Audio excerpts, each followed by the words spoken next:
আমার morning walk বলো, exercise বলো, কিছুই করতে লাগে না। বাড়িতে এত পরিমাণ কাজ থাকে যে আমি এইসব করেই আমার সব কিছু এক্সারসাইজ বলো, যা কিছু বলে সব কিছু হয়ে যায়, এত পরিমাণ ঘাম ঝরে। তো হ্যালো প্রিয়া, আজকে নিয়ে আসলাম সকাল সকাল একটা ভিডিও তোমাদের জন্য। দেখো, ভোরবেলা উঠেছিলাম, আমার আকাশটা এত সুন্দর, তো তোমাদের সাথে শেয়ার করলাম। দেখো তো কত সুন্দর লাগছে দেখে। তো আকাশ দেখে মনটাও ফুরফুরে হয়ে গেলো, আর কাজেও মানে কাজ করতে একটা এনার্জি এক্সট্রাভাবে চলে আসলো। তো দেখো যে লেগে লেগে গেলাম কাজে। ঘরে যত ঝাড়ু ঝুড়ো দেওয়া ছিল সব বাসি কাজগুলো সারা নিয়ে তারপর এসে বললাম বাইরে কাজ করতে আর কি। এদিক দিয়ে হাজব্যান্ডে করছিলাম অল্প তুলসী গাছগুলোতে জল দিতে। ঘটি দিয়ে দিলে হইব না, কারণ প্রচণ্ড রোদ উঠতেছে কয়দিন থেকে। করছে বালতি দিয়ে দিতে, তো বালতি দিয়ে জল দিয়ে দিতেছিল, ওই জন্য হাজব্যান্ডে দেখা গেল আর কি। আর এদিক দিয়ে দেখো ধুলা তো কী পরিমাণ উঠতেছে, আমি লেগে গেছি ঝাড়ু একটা নিয়ে ঝাড়তে, আর পুরো হাওয়া দিতেছিল, দেখছো গাছের পাতাগুলো কী সুন্দরভাবে নড়তেছে। তো এই জন্য আমার মনটা মানে কাজ করতে ইচ্ছা করতেছিল। তো আজকে উঠা অল্প ঝাড়ু দিতে দিতে মনে ভাবতেছিলাম যে এই যে কয়েকটা দিন ধরে ঝাড়ু দিয়ে দিয়ে পাতাগুলো জমা করি, আর আগে আমি পুরো বাড়িটা পরিষ্কার করতে পারি না, কিন্তু আজকে আমি একদম যাই হোক, আজকে আমি পুরো একদম ক্লিন করে সেরকম বাড়িটারে যতটুকু পারি আমি। তো ওইটাই ভাবছি মনে মনে, আর যেটা ভাবছি ওটা তো আমি করবো। এটা তো আমার একটা মানে একটা কী কমু আর কি, এটা আমি যেটা ভাবি এটা আমি করি। তো ওই দেখো শুরু হয়ে গেল, হয়ে গেল মানে আধা শেষ কাজ হলো আর কি, আধা তো বাকি রয়েছে। একদম চিপায় চাপায় ঝাড়ু মেরা যত ছিল নোংরা টোংরা, পাতা পুতা, লতা ঘাস সব উঠায় সুতায় একদম আমি সব বাই করছি। দেখো চিপায় চাপায়, গেটে চিপায় চাপায়, কারণ কি আগে ও কোনাটা সাফা করলে তারপর তো এগুলো সব বাইরে দূরে নিয়ে ফালাইতে লাগবো।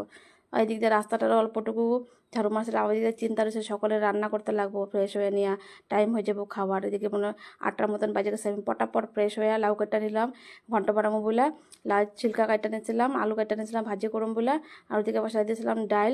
আর এদিক দিয়ে ততক্ষণে আমার হাজব্যান্ডে নিয়ে এসেছিলো বাজার, লাই পাতা, এদিকে নিমকি মুড়ি, এদিকে ডাংবটি, এদিক দিয়ে আসলো পেয়ারা, এদিকে আপেল, ওদিকে আসলো চালতা। আর এদিকে দেখো একটা লাউ মাত্র কাটছে, আবার আয় বসে 2টা লাউ। আর দেখো শুকনো মরিচগুলো রাখছিলাম, এগুলো রোদে দিতে লাগবো বলে।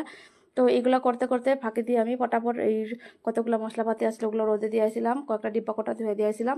আর এইদিকে দেখো হয়ে গেছে আমার রান্না বান্না, সকালে ডাল আর হচ্ছে ভাজা। আর এদিকে বসাই দিয়েছিলাম দুধ গরম, দুধটা গরম করতে লাগবো।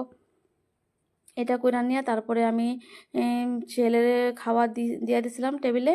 আর এদিক দিয়ে আমি চা বসাই দিয়েছিলাম, কারণ কি অনেকটাই তো সকাল থেকে কাজ করছি না, একদম হরান হয়ে গেছিলাম। তারপরে বাই করে নিয়েছিলাম ফ্রিজের মধ্যে আসলে একটা তাল, এইটা একটা একটা বৌদি আমার ভালোবাসা দিয়েছিল বড়া খাওয়ার জন্য। তো যেহেতু ভালোবাসা দিয়েছে তো এটা তো খাইতেই লাগবো না। তো ওই ভাবলাম কি যে অনেক তো বাইরে কাজ আছে, তো ওইটার আগে ভিজায় ধুয়ে নেই, ধুয়ে তাহলে পরে ছুলা নিয়ে তাহলে আমার কামটা একটু আগায় থাকবো। তো যে কথা সেই কাজ, পটাপট আমি ছুলা ভিজাই দিচ্ছি চুনের জলের মধ্যে। আর এদিক দিয়ে শাকগুলো বাইছা ভিজাই রাখছিলাম, তাহলে বালুটা পড়ে যাবে আর কি। তারপর তাড়াতাড়ি করে সুন্দর করে শাকগুলারে ধুইয়া নিলাম, কাটটা রইলাম। এদিক দিয়ে লাউটা কাটটা নিয়ে বসাই দিলাম শাক ভাজা। আর এই দিয়ে করম হচ্ছে চাল কুমড়া মুগ ডাল ছিটায় ঘন্ট। তো এদিক দিয়ে দেখো এই দুটাই করছি। আর দিয়ে শসা লেবু কেটে নিয়েছিলাম, আর বেশি কিছু করিনি, কারণ সকালে ডাল আর ভাজি করছি বেশি করে। আমার তো জানা আছে যে আমার কাছে কাজ আছে, তো আমার তো সেভাবে রান্নাটা করতে লাগবো, আর একা হাতে আর কত করুম কও। আমার তো আর আগায় জোগায় দেওয়ার জন্য কিছু মানে হেল্প করে দেওয়ার মতন কেউ নাই, তো আমার একা হাতে সব কিছু করতে লাগে, সব কিছু মানে টোটাল কাজ আমার একাই করতে লাগে। তারপরে এদিক দিয়ে দেখো রান্নাটা হইতে হইতে এদিক দিয়ে আবার দেখা হলো যে তালটা তিতা ভাবটা ছাড়ছে নাকি, দেখি হ্যাঁ এটা পুরো একদম গাঢ় হয়ে গেছে গা। তো এটা এখন ধুয়ে নিতে লাগবো। তো এটাতে সুন্দর করে এখন ধুয়ে নিতেছিলাম, ধুয়া নিয়ে তারপরে এখন এটা রেখা দিব, জলটা ঝরতে থাকবো। আর আমি এখন যাবো গা ওই ঘরটা মুছতে, সকালে ঝাড়ু মারছিলাম ঘরটা মুছি নাই, তো ঘরটা মুছা আইসা রান্না করছিলাম যে গ্যাস কড়াই সরে এগুলো সব পরিষ্কার করে নিয়ে তারপরে গিয়া তালটারে ঘষুম আর কি, ততক্ষণ জলটা ঝরে যাবো। তারপরে যে কথা সে কাজ, আমার ওদিকে কাজগুলো সব কমপ্লিট করে আইসা বইরা আমি বইয়া গেলাম তাল নিয়ে, আর তার ভাগে দিয়ে আমি 2 ছেলেরে ভাত দিয়ে দিছিলাম।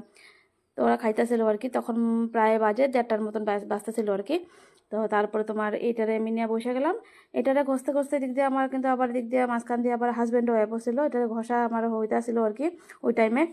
ও ও তারপরে ঘষতে ঘষতে ও হাজব্যান্ড আয় বলে এটা ভাত দিয়া খাওয়া টাওয়া হয়ে গেলে সব বাসন বাসন ধুয়েছে। তারপরে আমি আর ভাত খাই নাই, কারণ কি যদি ভাত খাই তাহলে আর ওই বাইরের জঙ্গল জঙ্গল সাফা করতে পারবো না, কারণ তো আমার তো টেনশন রয়েছে ওগুলো করতে লাগবো। তারপরে দেখো তালটা সুন্দর করে রস বাই করে আমি সুজি ময়দা চিনি দিয়া এটা একটা খুব সুন্দর করে মাইখা রাখছিলাম আর কি, যাতে এটা ফুললেও থাকবো আর বড়টা সুন্দর মতো সফট হইব আর কি। তারপরে ওই যে যাই যে কথা সেই কাজ, ওইটারে মাইখা রেখা ঢাইকা নিয়ে তারপরে অ্যাপলাম। এই দেখো তোমাদের কইলাম না অনেক কিছু রোদে দিয়েছিলাম, ডিব্বা টিপি ধুয়েছিলাম, তো যে এগুলা।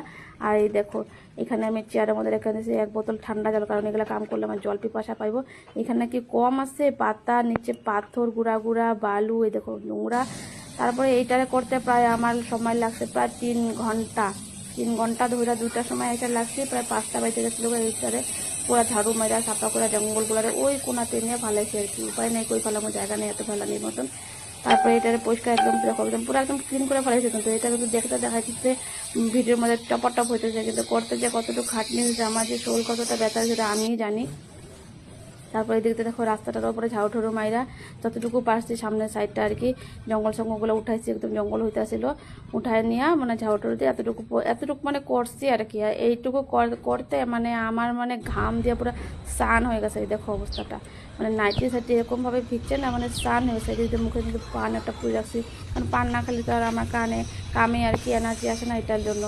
তারপরে দেখো এইটুকু করেও কিন্তু আমি ছাড়ি নাই, তাও আমরা দেখতেছি যে মানে অনেক বালু তো এটা জল দিয়ে ভিজাইলে অল্প ধুলাগুলো যাইবো, আর মাটিগুলো তো ধুলাগুলো কমবো, আর গাছগুলো গোড়াতে জল পাইবো। তো ওইটার জন্য পাইপ টাইন না মোটর চলা জল দিতেছিলাম, আর ছেলেটা করছিলাম ভিডিওটা একটু উঠায় রাখতে। তো ওই দেখো করতেছিলাম, ওই তো ভগবানের সহ্য হলো না, ভগবান কত ওরা এত কাজ করতে লাগলো না, তুই যা স্নান করতে যা, সন্ধ্যা লেগে গেছে, তোর তো তালের বড়া নিয়ে আছে। তো ওইটার জন্য আমি স্নান করতে গেছিলাম গা, তখন সন্ধ্যায় লেগে গেছিলো গা। ওই দেখো আর স্নান করে আসার পরে কী কমো তোমাদের, এই আমার শরীরের ব্যথা যন্ত্রণা, মাথা যন্ত্রণা, আমার আর ভালো লাগতেছে না। তারপরে কি করি, এটাতে তো ওই যে এটারে উঠায় দেখি, বাপ রে বাপ, এটা তো ফুললা পুরো একদম বাটি ভর্তি হয়ে রয়েছে। এটাতে তো ভাসতে লাগবো, এই জন্য পটাপট ওই চাটা করে নিয়ে লাল চাটা, আর ছেলের জন্য দুধ গরম করে, ছেলেদের সন্ধ্যা ওই দেখো বাইরে পুরো অন্ধকার গুড় করে লাইন, কিন্তু এখনও আসেনি। আমি বই না থেকে ভালো করছিলাম, আমাকে যদি বই থাকতাম তাহলে আমার আরও লেট হইতো। তারপরে এই যে কথা সেই কাজ, স্নান টান করে তারপরে চাটু খাই আর বসাই দিলাম তালের বড়া ভাজতে, এই যে ভাজা শুরু করছিলাম। তো বন্ধুরা এই ভিডিওটা এই পর্যন্ত কেমন লাগলো অবশ্যই কমেন্ট করে জানাইবা। আজকের মতন টাটা।